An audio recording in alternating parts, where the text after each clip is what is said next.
Students, आज की class में डिटर्मिनेंट्स का लास्ट टॉपिक डिस्कस करेंगे और लास्ट टॉपिक है मैट्रिक्स मेथड।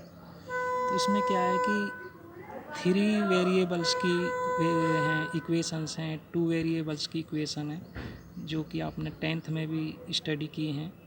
तो टेंथ की जो इक्वेशंस हैं उसके बारे में थोड़ा रिवीजन कर लेते हैं। टेंथ में टू वेरिएबल्स जो इक्वेशन होती थी उनमें फोर मेथड से आपने जो उनको सोल्व किया है वो कौन कौन से मेथड थे टेंथ क्लास में। सबसे पहला था first method substitution method, elimination method, cross multiplication method और ग्राफिकल मेथड। तो ये चार मेथड आपने इक्वेशन को सोल्व करने के स्टडी किए हैं।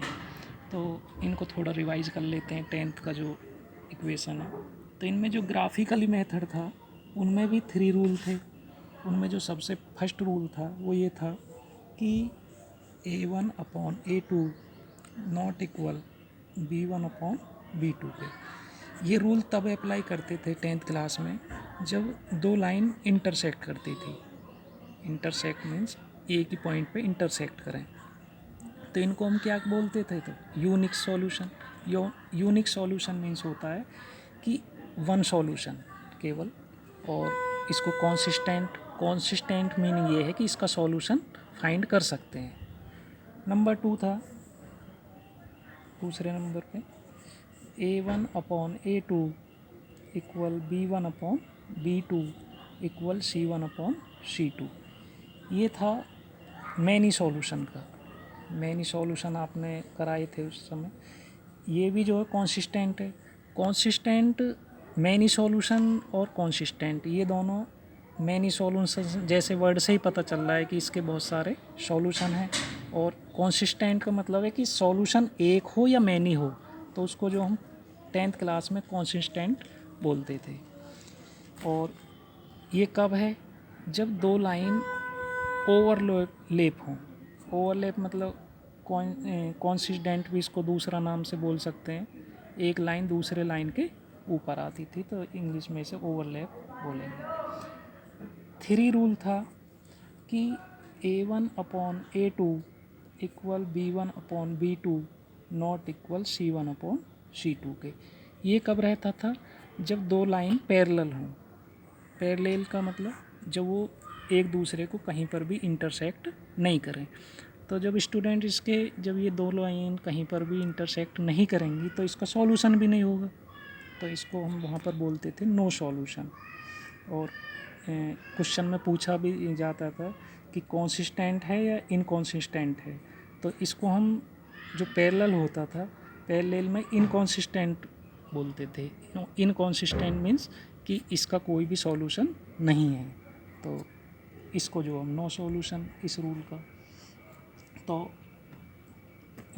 क्लास टेंथ में आपने टू वेरिएबल्स की जो इक्वेशन थी उसका फोर मेथड सीखें, और जो फिफ्थ मेथड है वो ट्वेल्थ क्लास में आज आप सीखेंगे, जो कि डिटर्मिनेंट्स की लास्ट एक्सरसाइज में है। और इसमें थ्री वेरिएबल्स के भी कुछ क्वेश्चन हैं और टू वेरिएबल्स की भी इक्वेशन है। तो हम लास्ट टॉपिक है इसका 4.6 डिटर्मिनेंट्स का, और उस मेथड का नाम है, ऑलरेडी मैंने पहले भी आपको बताया है, मैट्रिक्स मेथड। तो इसको क्वेश्चन नंबर 13 और इसके बेसिस आप सभी क्वेश्चनों को सॉल्व कर लेंगे। तो क्वेश्चन नंबर 13 इसमें क्या है कि थ्री वेरिएबल्स की थ्री इक्वेशंस हैं जो हमें गिवन है। तो इनमें क्या है कि x के कोफिशिएंट लिखेंगे, y के कोफिशिएंट और z के कोफिशिएंट ये हैं, और x y z को इस तरह से लिख लेंगे, और ये राइट साइड के जो 5 -4 और 3 इनको इस तरह से लिख लेंगे। इनको लेट कर लेंगे। इसमें ये रूल अप्लाई करना है, लेट ये a के इक्वल, ये x के इक्वल लेट कर लिया, ये b के।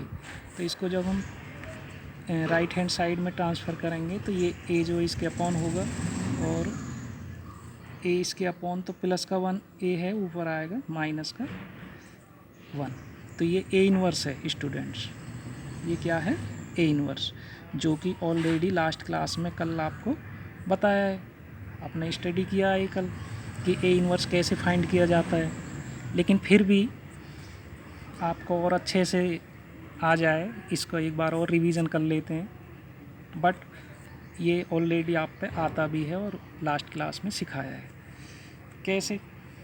सबसे पहले हमें जो इसके कोफैक्टर्स फाइंड करने हैं, कोफैक्टर्स कैसे फाइंड करना है, A11 लेंगे, ये रिटर्न होगा और ये 5+1 4+1 5 हो जाएगा। A12 first row second column, तो ये इसमें 5 होगा। और A13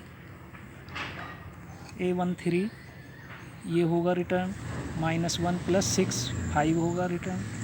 A21 second row first column, तो इसका कोफैक्टर 3 होगा।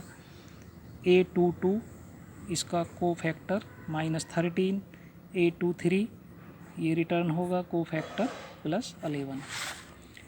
इस तरह से स्टूडेंट्स A31 फाइंड कर लेंगे, A32 फाइंड कर लेंगे, 1 होगा, A33 -7। तो ये इसके कोफैक्टर हैं। ऑलरेडी आप पे कल क्वेश्चन कई मैंने कराए हैं।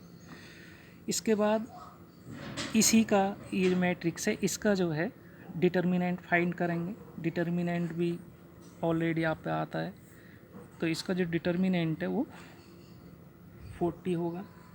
और इसका एड जॉइंट ए फाइंड करना है, जो कि ऑलरेडी लास्ट क्लास में आपने डिस्कस किया था। तो एड जॉइंट ए क्या करना है, जो कोफैक्टर्स हैं उसका ट्रांसपोज करना है। तो एड जॉइंट ए आ जाता है, तो हमारा जो कोफैक्टर है वो ये है, इसका ट्रांसपोज करना है। तो जब हम ट्रांसपोज करेंगे कोफैक्टर्स का, तो हमारा एड जॉइंट ए फाइंड हो जाएगा। ये हमारा एड जॉइंट ए है। नेक्स्ट ए इनवर्स हमें फाइंड करना है, तो 1/a, ए का डिटर्मिनेंट एड जॉइंट ए, ये इसका रूल है ए इनवर्स का, लास्ट क्लास में भी आपको बताया है। तो ए हमारा जो डिटर्मिनेंट है वो 40 है और एड जॉइंट ए क्या है, वो ये है। तो इसको रिप्लेस कर देंगे फॉर्मूला में। तो हमारा जो है ए इनवर्स स्टूडेंट्स ये है, ए इनवर्स का ये। इसके बाद हमारा जो रूल है, जो कि क्वेश्चन के स्टार्टिंग में मैंने आपको बताया है, x = A इनवर्स B। तो इस रूल को हम फिर यहाँ पे लगाएंगे। तो x की अगर रिप्लेस क्या करना है, x y z, और A इनवर्स हमने कितना फाइंड किया है, ये है A इनवर्स, तो A इनवर्स को यहाँ रिप्लेस कर देंगे। और B कितना है हमारा, B के जो एलिमेंट है वो ये हैं 4 -4 और 3, उसको यहाँ रिप्लेस कर देंगे। तो ये हमारा रूल है। इसमें ये जो वैल्यू हैं, x की वैल्यू x y z हैं, ये रिप्लेस करनी है। A इनवर्स अभी हमने फाइंड किया है और लास्ट क्लास में भी A इनवर्स आपने फाइंड किया था। तो A इनवर्स की वैल्यू यहाँ रख देंगे और B की वैल्यू 5 -4 और 3, ये यहाँ से यहाँ रिप्लेस कर देंगे। नेक्स्ट स्टूडेंट्स, जो मैट्रिक्स की मल्टीप्लाई है, ऑलरेडी आपने करीब जो है 35 या 30 क्वेश्चन किए हैं मैट्रिक्स लास्ट क्लासेस में।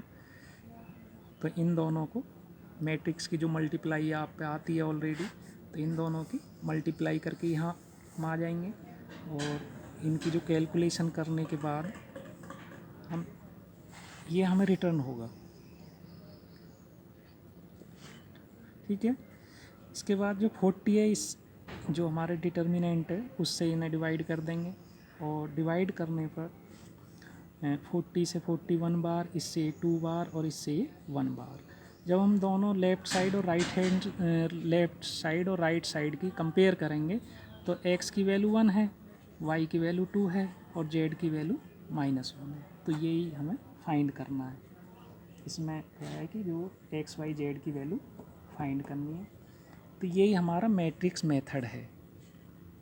तो जो हमें इक्वेशन रहती हैं 2 वेरिएबल्स या 3 वेरिएबल्स की, इस तरह के क्वेश्चन हमने 10th क्लास में भी सीखे हैं, लेकिन वो 4 मेथड से सीखे हैं। ये जो 5 मेथड है मैट्रिक्स मेथड, ये 12th क्लास में है और इस एक्सरसाइज से एक 6 नंबर का क्वेश्चन आपको बोर्ड में मिलेगा। कितने %? 100%। तो ये एक्सरसाइज आपको ज़रूर अच्छे से करनी है। लेकिन इस एक्सरसाइज को 4.6 को वो ही स्टूडेंट्स कर सकता है जिस पे जो हमारी लास्ट एक्सरसाइज है 4.1 है, 4.2 है, 4.3 है, 4.4 है, 4.5 है, जिस पे 1 से लेके 5 एक्सरसाइज अच्छे से आती हैं, वही इस एक्सरसाइज कर सकता है। और इस एक्सरसाइज से आपको मैंने ऑलरेडी बताया है कि 6 नंबर का क्वेश्चन 100% 100% मिलेगा। तो इसको आप अच्छे से फेयर कॉपी में करेंगे।